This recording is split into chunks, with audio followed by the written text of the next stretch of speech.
Hey everyone, how's it going? My name's T, and welcome to my masterclass on how to produce a radio hit in Ableton Live. So, today I'm going to be breaking down this song right in front of you called Gravity by this artist named Ralph. It's her dance single that recently charted number 20 on top 40 Canadian radio. And I'll basically be going in depth with the songwriting, production, mixing process from start to finish, how I did all this in Ableton Live, certain techniques I used, my mindset, my approach, just everything that went into bringing the song to life. Now, before I get into all the technical stuff, I just want to talk a little bit about myself and kind of give you context to this whole situation and talk briefly about my journey, my 10-year journey in the music biz as a producer slash songwriter slash engineer. So it all started in the very beginning. Growing up, I was very drawn to music, just based off of my curiosity as to how it was made. I was always interested in making beats and just like how things were recorded. So it definitely helped that I played piano growing up for over 15 years actually. So that helped a lot with my understanding of chords and theory. And my first kind of, I guess, venture into this world was downloading FL Studio back when it was called Fruity Loops version 2.5. So that kind of dates me a little bit back, but that was back when Fruity Loops wasn't even that cool. So, yeah, that was just where I started with, you know, uh, making beats and kind of diving into this world of production. And I didn't really take it seriously until 2010. That was after graduating university. I enrolled into an audio engineering school called Metalworks Institute to learn more. So that was kind of my first experience being in the studio, using consoles, and kind of learning proper recording techniques, production, mixing, working with vocalists, etc. And after that, 2010, that led me to my first internship with this producer named Gavin Brown. And that was my first taste of the real world, where, I learned so much in the first 2 weeks of just watching him. Then honestly, I did pretty much, I would say, my entire year of school. Immediately I got my Pro Tools chops up. I really learned how to use outboard gear, the value of having outboard gear, how it sounded, what it sounded like, working with bands, real instruments. And it was like my first real, I guess, time I got to see a real producer in action. And that was where I first understood that it's, a lot more than just making beats. As a producer, you're essentially a manager of a situation, where you have to control the egos of the artists, of the writers, of the collaborators. You have to you have to control the pacing of the session. You have to make the session flow. So I learned a lot from that experience. Just understanding the psychology and just really what a producer's role is truly. So after that, I had an internship with Kuya Productions, a pop urban production group based in Toronto. And at first, I started off as an engineer, uh, running Pro Tools, Logic, tracking, and mixing. But eventually, that grew into a creative role with them, where I was actually involved in their songwriting sessions, and doing the productions with them, and eventually I was finishing songs for them, finishing the production of songs for them. So this was like within a years or 2 years time that I earned their trust and was able to just kind of work my way up into a more creative role.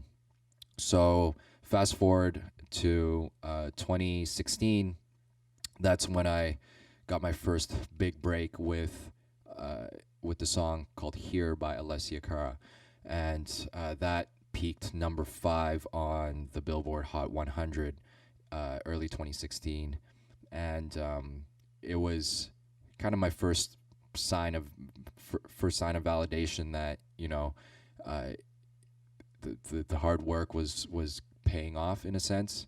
And I really learned a lot from that experience because looking back, some of the lessons that I really took from that is truly one, it's a numbers game, and you have to keep taking these shots, and hopefully, one of them lands. Not only does it increase your odds, but the more you do it, as they say, practice makes perfect. Uh, you the more you do it, the better your skills are also going to get. So, number one, it's a numbers game. Number two, you have to have such tough skin. You have to have so much resilience because there's a lot of ups and downs in the journey. There's a lot of false promises. There's a lot of hype. And you have to always believe, you have to stay confident and know that you're going to weather the storm. So that was a very valuable lesson that I learned from that. And the third thing was seeing the success of that song made me realize what it truly takes to have a success, to make a successful song. And it's it's almost like a perfect storm of good song structure and great chords, great concept. But the ultimate thing that I've kind of realized is like it has to have real authenticity behind it, and I think that's what made this particular song stand out so much was the authenticity from everything behind the songwriting to the production to just the whole process. There was a very true sense of authenticity. So since then, I've been super blessed and fortunate to be part of other songs such by major artists such as Drake, Meghan Trainor, Cascade, Dubs, and some other international acts like in K-pop with EXO and Suho, and much more. So, been very fortunate with that. And what I do now, I'm a freelance producer songwriter working with artists I like or pitching songs to be placed. Kuya still manages me, and I'm also working on my EP, which is featuring some of my favorite collaborators. And I'm very passionate about teaching as well, which is why I'm doing this masterclass. And trying to give back to the producer community, the music community in general. And lastly, I'm also focused on building a platform called Promu, which is a marketplace featuring some unique products that I'm really excited to launch for music producers, especially Ableton Live users. I've been working on this platform for a couple months now, so really excited to get that out very soon. And make sure you guys stay tuned for that. It's Promu, Promu.io. All right, on to the good stuff now. So, Gravity by Ralph. Why I wanted to talk about this song and chose this one in particular to break down was, as I mentioned before, it had a bit of success on Canadian radio. So you kind of get a better sense as to what makes a song fit that radio format. And B, I was there for the writing process, did the full production and mixing. So this will kind of give you an insight to the entire process from start to finish, which I think is really important. All right, so a little brief history about me and Ralph. I've worked with Ralph a few times. This was another session where we were trying to get her radio single. And we decided to team up with our good friend David Fisher, who also goes by Prince DCF. And he's one of my favorite songwriters in Toronto. A fantastic songwriter. So if you guys, just in case you guys haven't heard the song, I'm just going to play it for you right here.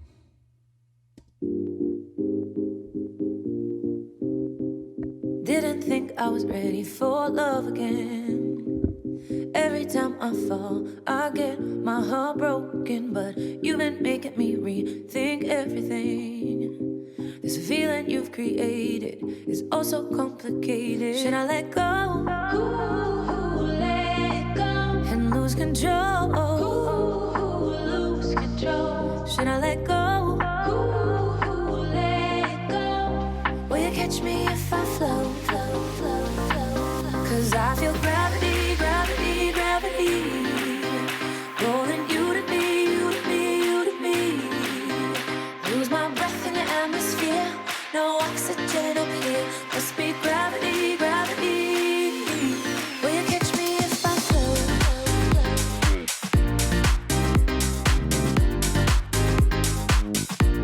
Will you catch me if I float?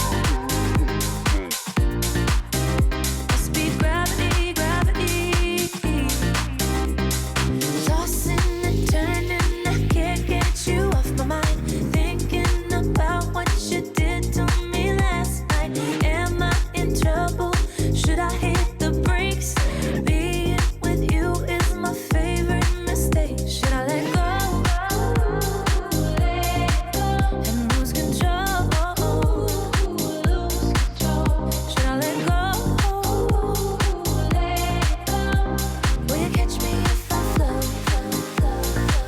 'Cause I feel gravity, gravity, gravity, pulling you to me, you to me, you to me. Lose my breath in the atmosphere, no oxygen up here. Must be gravity, gravity. Will you catch me if I float?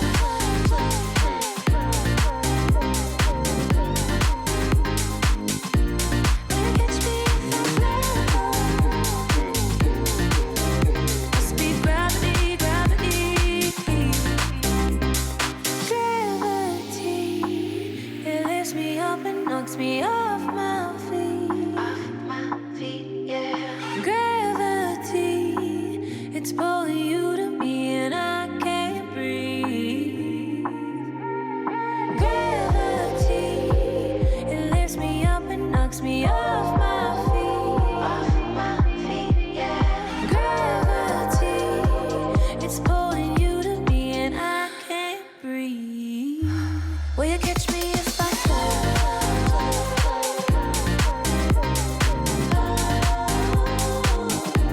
Will you catch me if I fall? Will you catch me?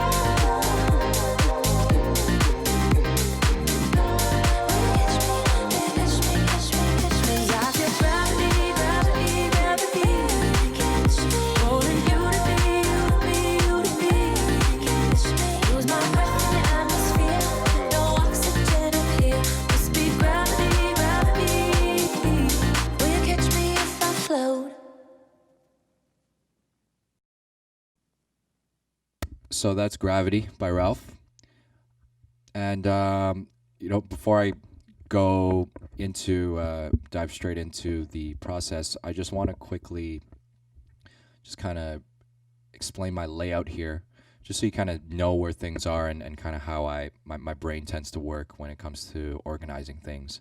First, you'll notice, all the markers are there in terms of verse 1, chorus 1, drop. I just like to have things very clearly labeled in my song. And the great thing about doing this in Ableton Live is I can just quickly jump between, each section. Gravity, gravity.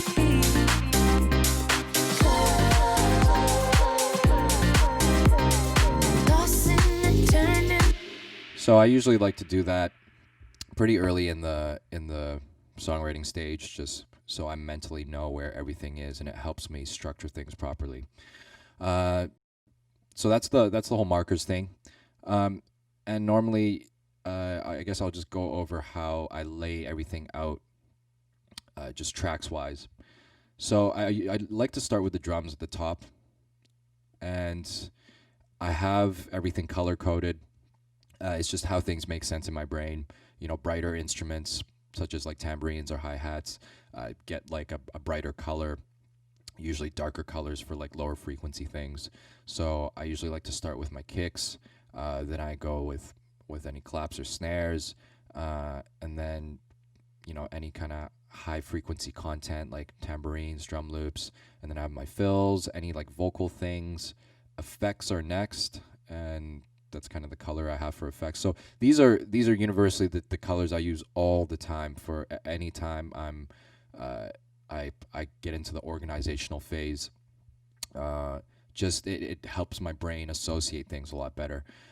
Basses are usually gray or dark color, and then I have my instruments here. The main pianos, the keys, the strings that you heard, those are all kind of bright colors to kind of just to signify the importance. And then usually below, I'll have the vocals at the bottom. It's usually my main vocals, so you could see this is my entire lead vocal, and I usually like to separate them by verse, pre, chorus, just because sometimes I like creating different textures between verse, pre, and chorus. So I'll separate that, and then this is just this is a group for all my vocal effects. So there's like a lot of like these little flow things that you hear at the end. Flow, flow, flow, flow, flow. So I'll group all that into one group, and make sure everything is in there, from delay throws to all those effect things. And then I'll have ad-libs here at the bottom. And below that will be any background stacks, which I have here, sound like this. Gravity, gravity, pulling you to be you. Okay, and then any other like vocal stacks. So I have some oohs here. My feet, yeah. Or some harmony things in the back. And then this is the ooh. Let it go. No, I think this might be the ooh. Yeah. So yeah, as you can see, just like a lot of different layered, textured stacks that I've created groups for. So yeah, the key thing before I ever get into a mixing stage is always, this is the mixing session, by the way, so the key thing before I get to this stage is always organization. I can't stress that enough. When you know where things are and you're able to just kind of just visually identify where everything is, it helps with the process so much more. So yeah, usually, like I said, everything is arranged by color coordination and usually by importance, and I know chronologically where things are going to come in because I've arranged it so that it all makes sense in my head. Now, how did this song start? So usually when I start a session, we get together, there's a bit of small talk, and but then when we get into it, it's always the artist talking about certain references they're thinking about, how they're feeling during the day.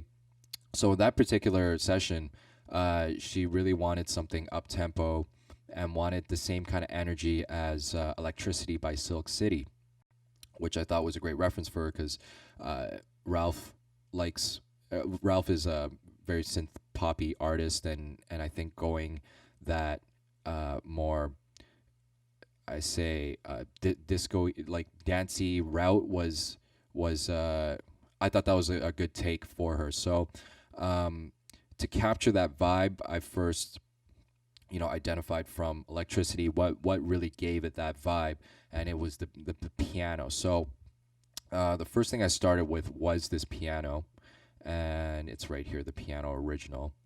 And I like to, some people like to start with the beat, some people like to start with the chords. I'm, being a keys person, I always like to start with the chords first. So I came up with this chord progression pretty quickly.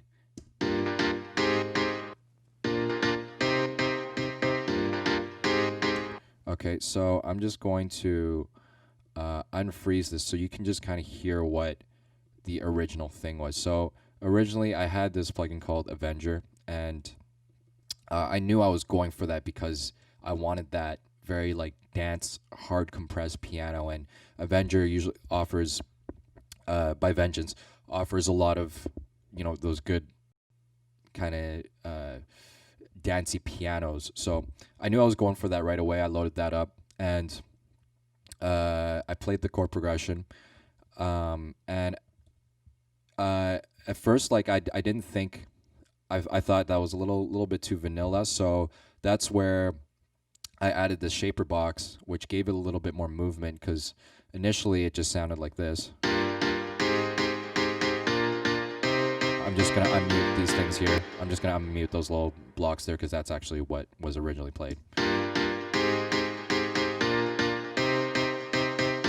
So then this shaper box just kind of made things a little bit more interesting, gave a little bit more movement.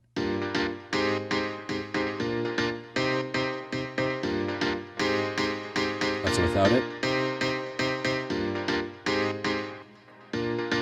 So it just gave it a little bit more movement, which, you know, sometimes these little details, subtle details matter because it's like little ear candy things that really make your track stand out. And I'm a huge fan of like really rhythmic kind of pumping things that you know elevate a sound. So we started with that, and then after that, it you know, they were feeling the chords. So I usually like to always check in with the writers to see, you know, if they're feeling a certain chord progression, because I feel like the chord progression heavily dictates where the song's gonna go. So I turn around, I'm like, oh, you guys cool with that? You guys like that?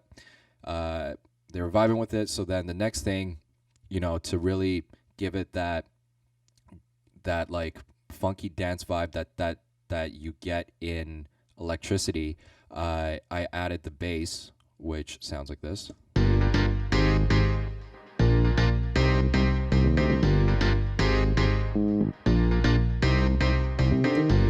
So I felt it was important to give it that rhythmic kind of. It's almost like if someone was playing a live bass and then hitting those octave notes, because then that's what really gives that kind of funkiness to it.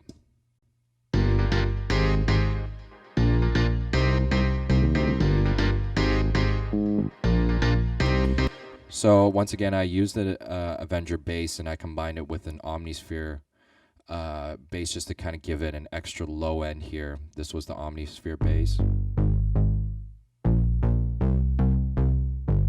And this was the Avenger bass that kind of felt more, it was kind of the top end bite that I needed. So I just layered those, and then the next thing I started doing was just building a beat around this, and keeping in mind, like, I like to work really fast because I think that's one of the most important things is you have to work fast when you're working with songwriters, because, you know, a moment of inspiration might hit, but you might lose that moment really quickly if you're, you know, fumbling for sound for like 10 minutes. So, you know, I laid the piano down. I knew the bass that I wanted to go for, quickly put that down within like a couple minutes. And then I, you know, just to kind of progress the groove, I knew I wanted to put a Vengeance loop in there because that Vengeance makes really good house loops. So just to even get the idea going, I knew I was going to pull one of these Vengeance loops from my library. And the great thing about using Ableton Live for this is it's just so easy to browse for these loops and audition them at the same time. So, you know, as I'm doing this, listening to the piano, as I'm listening to the piano and bass,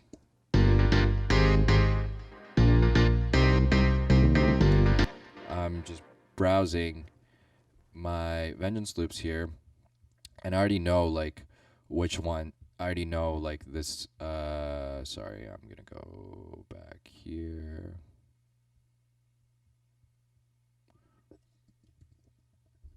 Let's be a little bit more specific here. So I already know one of these are gonna kind of hit the spot, so to speak.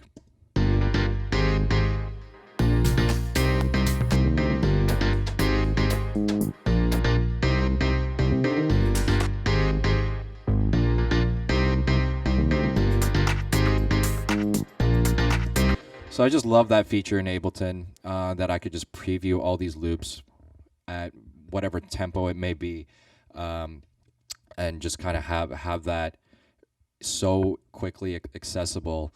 And you know, I found this particular loop in an instant, and I just kind of started working with these loops. And what I really kind of like doing is taking these loops and manipulating them in terms of chopping out certain parts, and re-editing certain parts just to kind of give it my own flavor. And even just here, I just like took a little clap from one of the loops. So at this point now, I pretty much have the piano, the bass, and this drum loop. And this kick drum here. I'll just...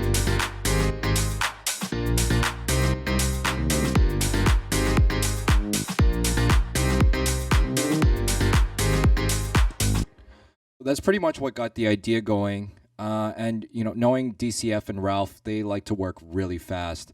They usually 20 to 30 minutes in, they already have a rough sketch of the song, like a verse, chorus, melody out, and they usually like to record that down just so we kind of have a reference point as to where the song's at. Now, one of my favorite features in Ableton Live is that I could just pull up one of these templates on the side here. Hold on, let me just do it like this, and grab this little lead chunk here. And I have this basically set up in a way where all my favorite vocal effects, sounds, like auto tunes, everything's all in place. So you can see just from me dragging this little leads thing here, I have this whole group of effect tracks over here, delay throws, harmonies, a low and a high track, and then my leads, my record track here, and then all these little take tracks. So this is just kind of set up in the way I like to work. But I just love being able to grab that, instantly put it in, and all I have to do is arm the record track and then record and start dragging them down to my take tracks here, and then start fleshing out the song by dragging whatever part goes to where. So if something needs to be in a delay throw just to have an immediate effect, it's all there. So like I said, I like to work fast, and having all these tools at my fingertips really help. So that's just to give you an idea. I'm not going to go too in depth with this template, but just to show you how I can quickly capture ideas. I've refined this template over several years.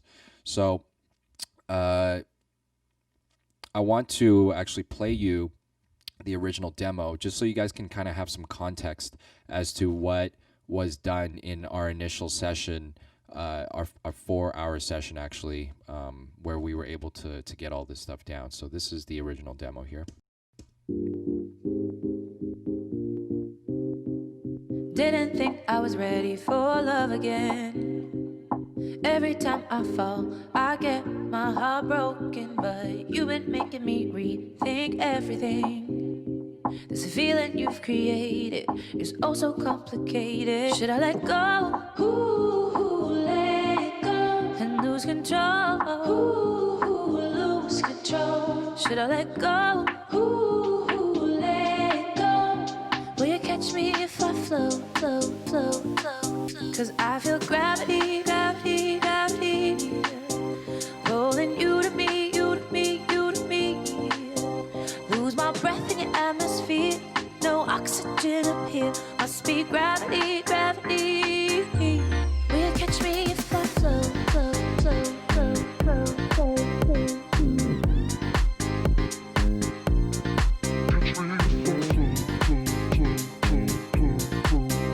Must be gravity, gravity. Tossing and turning. All right, so I won't play the whole thing, but you guys get the idea. And like usually, within this first session, the first songwriting session, I try to get a bounce of at least the foundation of the song, and you could hear that for the most part, it's already there. It's just missing all the production garnish, obviously the final vocals, and the mixing that really brings it to where it is today.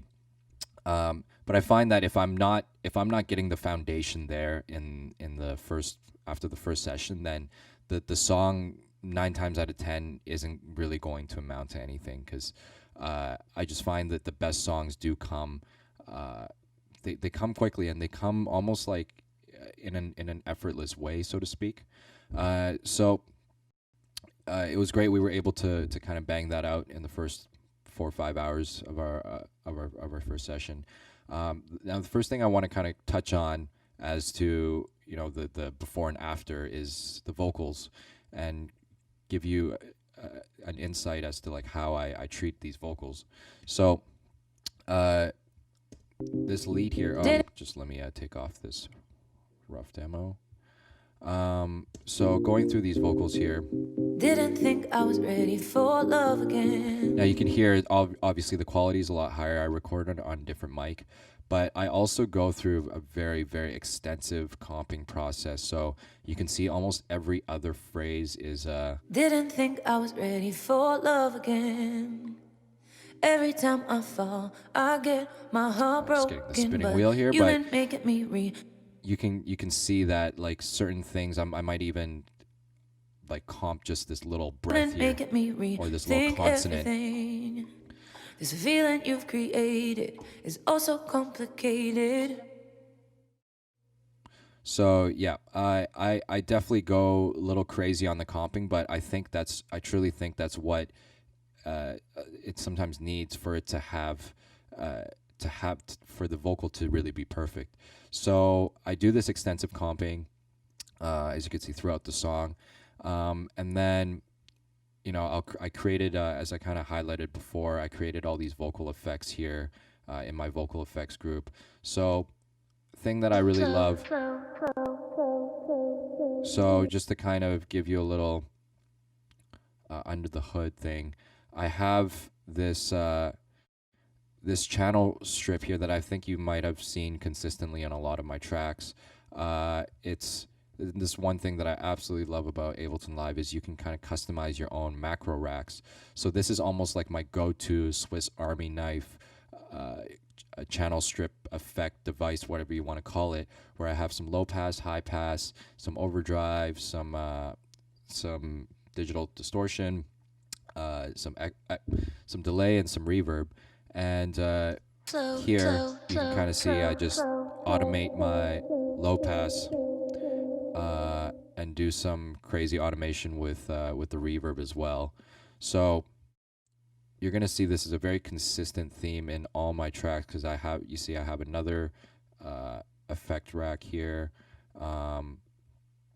and it's just, these are all just littered with automation. So that's kind of how I was doing these effects. Just how that slowly kind of gets a little bit more verb.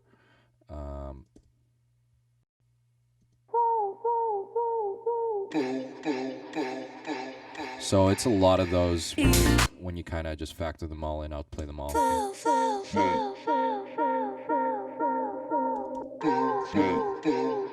So that's what kind of makes this chorus a little bit more interesting, is I have all these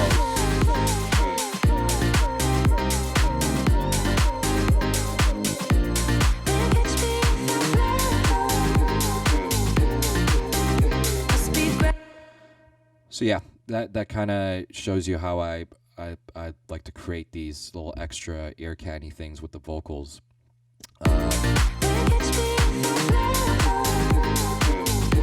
So yeah, even these like little delay throws, they add a little something. Right, they'll add a little something to it. So yeah, it's all these some of all these little parts here. And yeah, and then all these backgrounds, as I kind of showed you before, with all like the harmonies, the oohs, right, and then just just a lot of volume automations as well as I'm mixing, just to make sure everything kind of gets highlighted at certain sections. So there's a little volume automation here. Off my feet, yeah.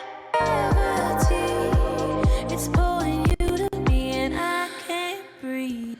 Right, so that's just a little insight on the vocals. Is the bottom line is a lot of care has gone into the lead vocal in terms of comping, and then a lot of kind of attention to detail to all these little parts where the vocal can kind of shine, and have little give a little extra interest in the song. So you could see, like, in my first drop, I don't have as many vocal things going on, and then the second one I have a few more. I introduce like a harmony one, and then the third one, it's like there's all that plus this little ad lib track here.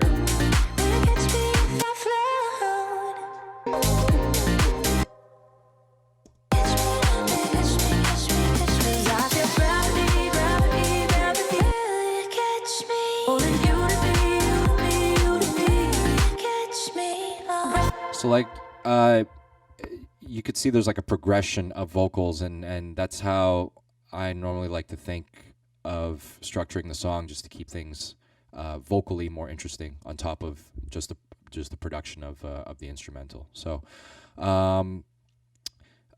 yeah, that's more or less the vocals in terms of the before and after from the original demo. Now, in terms of the production, you know, obviously I've taken a lot of care into making sure each section is engaging. So, you know, in the original demo, there isn't really anything going on, even in this first chorus, when this first chorus comes in. 'Cause I feel gravity, gravity, gravity, rolling you to me. You know, I had that high string come in, but I realized I wanted a more dramatic kind of entry of instruments. So the way I felt that was going to happen is if I added a few more percussive elements, and the first thing that I thought about was bringing in like a clap loop here, right? And then the second thing was making sure I had like some effects to kind of signal that it's a different section, right? So if you put that all together, 'Cause I feel gravity, gravity, gravity, rolling you to me, you to me. and a key thing that I felt was necessary was really to separate these two sections, was to have a different effect on the piano. So the piano in the verse was more dull. So I filtered it out with my classic little effect chain here. As you can see, a little low pass automation. And once again, I just love the automation in here. It's so easy. I just click on it and the lanes just show up. So it's just a little low pass automation. And then it kind of goes into the full-fledged piano here. 'Cause I feel gravity, So if you just listen to just the instruments themselves.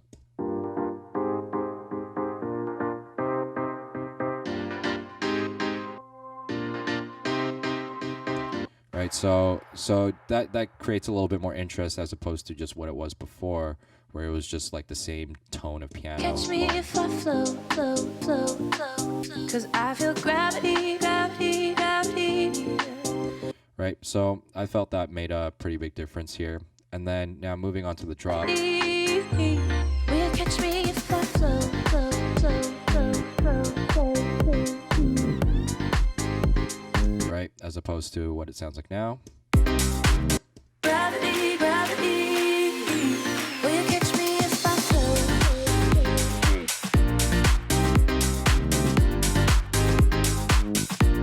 Will you catch me if I flow? Right, so I mean, the definitely the mix is a lot better. That started off with me picking a better kick sample that was, you know, that gave it a lot more punch, and just really, I mean, if you look at the drums here, I keep things very relatively simple. I don't think you need to do too much to a certain sound. Like the sound should already be 70-80% of the way there. You could see my mixing style is very, very simple. I usually do EQ compression, and I have my channel effects rack where, you know, I'll do certain automations here. I use an LFO tool, but I keep things very simple. It's just a lot of tone control and you know, how. Oh, so in this one particular thing, I use a different rack. This is kind of a special rack that I've designed to create phasing and stuff like that. So I use it for this little fill. So that's like a combination of several different like phasers and pans.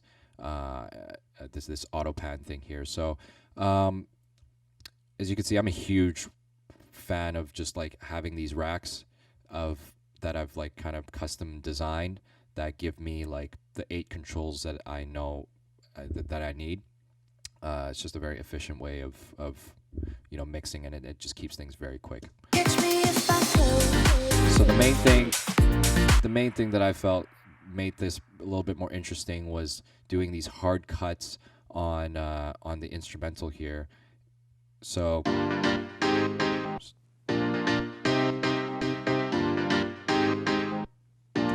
I think those pauses kind of give it an interesting little anticipation moment.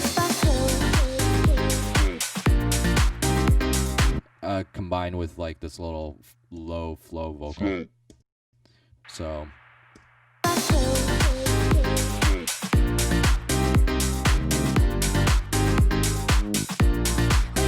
yeah, little moments like that I think are very important. You know, once again, this is the original.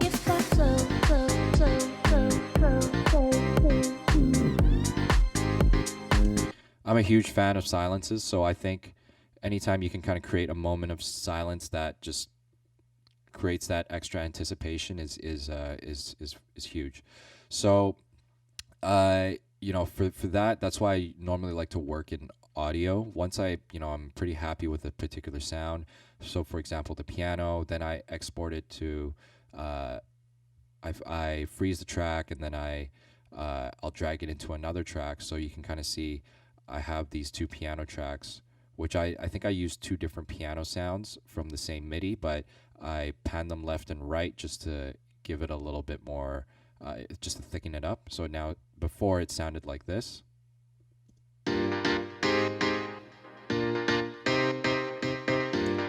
Now I just put a left and right version of it.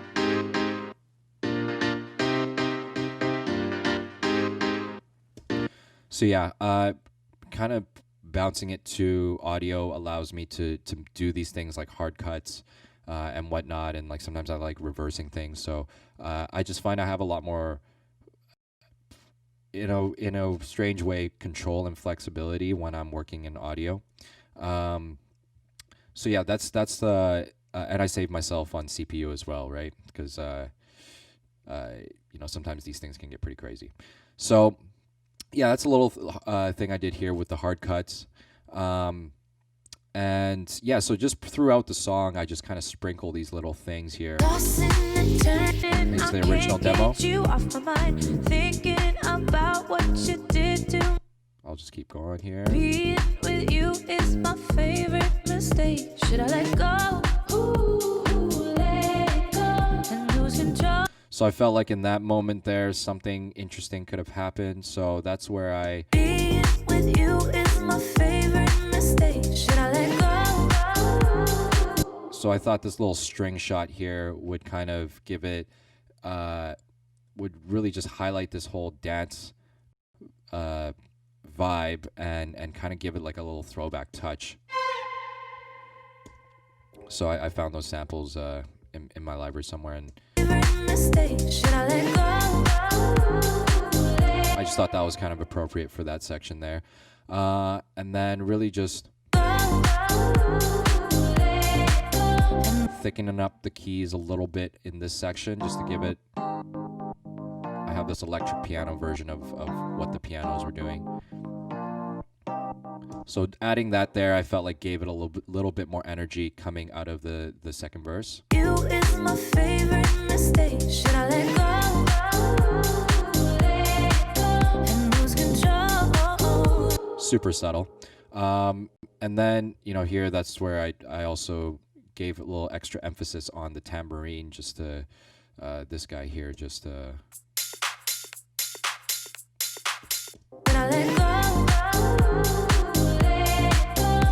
Just to make that section a little more exciting. Atmosphere So the rest of it is just, it's all just gradual progression of me adding more elements. For example, I just try to always keep every section a little bit different than the other. So, in this chorus, I gave it this little snare build here, just to separate it. Must be gravity, gravity. Will you catch me if I fall? And that's slightly different than the first one because it didn't have that snare build, and it didn't have that snare build. So, every section is just subtly different than the other. I just like keeping things engaging all the time. Gravity, it lifts me up and knocks me off my feet. Yeah. So I'm just gonna check out the demo here. Gravity, it lifts me up and knocks me off my feet. So yeah, in the original demo, it was just the piano continuously going. I wanted to kind of change that up a little bit, so I felt like it was a lot of rhythmic notes going throughout the song. So having a section where things kind of cooled down and it was more sustained notes would just create a little bit more interest. So that's why I use the held pads here. Off my feet, yeah. Gravity, gravity. So in the second half of this bridge, Gravity, it lifts me up and knocks me up. okay, that's what happened in the rough demo, but I felt I could, do something that was, once again, a little bit different. So I felt like there wasn't really a section where it was just like kick and instrumentals. So that's where I wanted to introduce that here. Gravity, it lifts me up and knocks me off my feet, yeah. Gravity. And that way, there's a slight progression, but it's still kind of low key, and it's not like fully in your face. And then obviously going into the last chorus, last drop.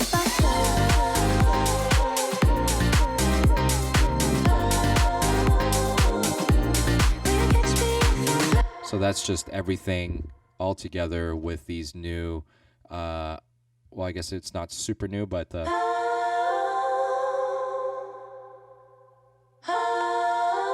so those were kind of borrowed from the bridge because they happen here in the bridge. So, sometimes I like to use these like oohs and ahs that happen in the bridge section into the last chorus, and that creates a subtle kind of difference. That's usually pretty effective.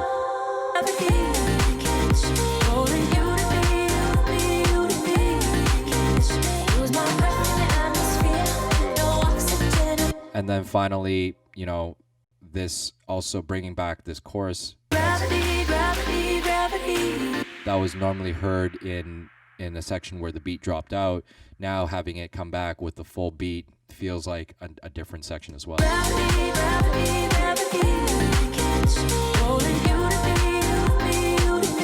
So yeah, I'll just kind of wrap things up here. It's really just the mindset that I try to take on to keep things engaging and interesting all the time. And as you can see, like my mixing techniques I use a lot of stock plugins. I keep things relatively simple. I try to get the sound right at the source, and then I usually like to print it to audio and commit to that, because I find when I'm given too many options, sometimes like I just don't end up moving forward. So I like working with audio often, and I'm in love with the rack that I have here, because it's almost like I said, a Swiss Army knife that just it just works on everything. So some kind of general things, like I'll use some glue compression on my drums, and then I'll use that on my master track as well, and a bit of isotope ozone. And I love on the isotope ozone, I believe I have 7 here, yeah. So I love the multi-band dynamics on here. It just kind of does a good job, even with the learn function, on capturing the peaks in a very subtle way. So that's one thing I love using on the master chain. But yeah, I keep things relatively simple, and yeah, for the most part, it's just focusing on the uh, on the arrangement and keeping things interesting. So hopefully this helped you guys, and hope you guys had a good time watching this. And if you guys have any questions, I'd love to hear them. Thanks for tuning in, guys.